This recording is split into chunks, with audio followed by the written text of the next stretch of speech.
Greetings, my name is Chef Michael Zema and I'm with Escoffier Online. Today we're going to look at 5 of my, I guess, favorite gadgets that I couldn't live without in kitchens when I'm cooking today or baking today. My first little gadget toy, if you will, is an emulsion blender. Now, these have been around for a while, but I'm not sure how many of you actually have one of these emulsion blenders, but I find it probably one of the best tools to have in the kitchen. These do a lot of things. It minimizes if you have to blend or process a soup or a sauce, of taking that sauce or soup out of a saucepan, putting it in a food processor or a blender. This allows us to do it right at the stove top. I will, before I season something, you know, if it calls to process, even partially processing it, I will use my emulsion blender, and it really seems to bring out the natural flavors of food.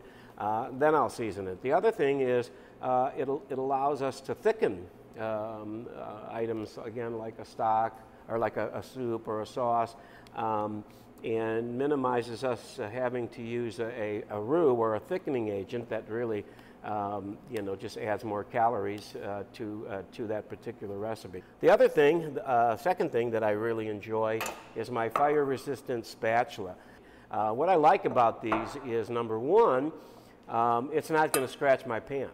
The other thing it does, and again I find is real handy when I'm making soups or sauces, particularly those where we've added a roux, lighter sauces, is that this allows us to actually get into the crevice of the pot and or the pan and make sure that there's none of that roux building up in the corners, because typically that happens, and before you know it, you're scorching or you're burning that sauce or that soup. Another item that's relatively new is the silt pad baking sheet.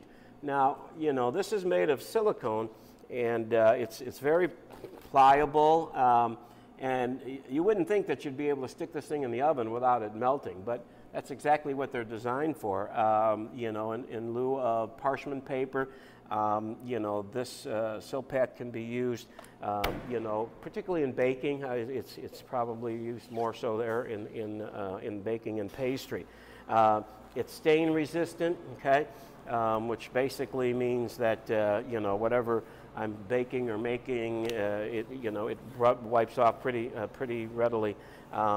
You know, it's also another great tool for rolling out or kneading bread. This little gadget's called the Microplane.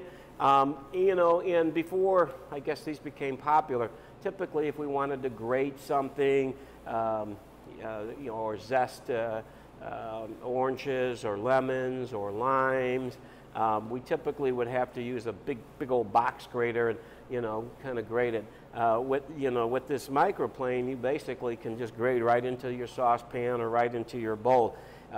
Much easier to clean than the old box grater, but you know, another tool that I use a lot is this microplaner. You know, particularly when I need to grate citrus. And that's generally where I use it the most. Probably not so new, but the pocket thermometers now, of course, come in a digital thermometer. And I can't emphasize enough that, you know, we have done a great job in our industry to make people aware of foodborne illness and sanitation, temperature control. And these digital thermometers, we can, you know, we can quickly take a reading. I don't have one here, but there's even a laser thermometer that, you know, basically you can point at food and it'll give you a reading of the temperature down to 3 to 5 inches. Anyway, so that's my 5, I guess, gadgets that I use quite frequently in the kitchen. So there's many more, and you know, we hope that you can go online and you can investigate some of the new toys and gadgets that make our job a little easier.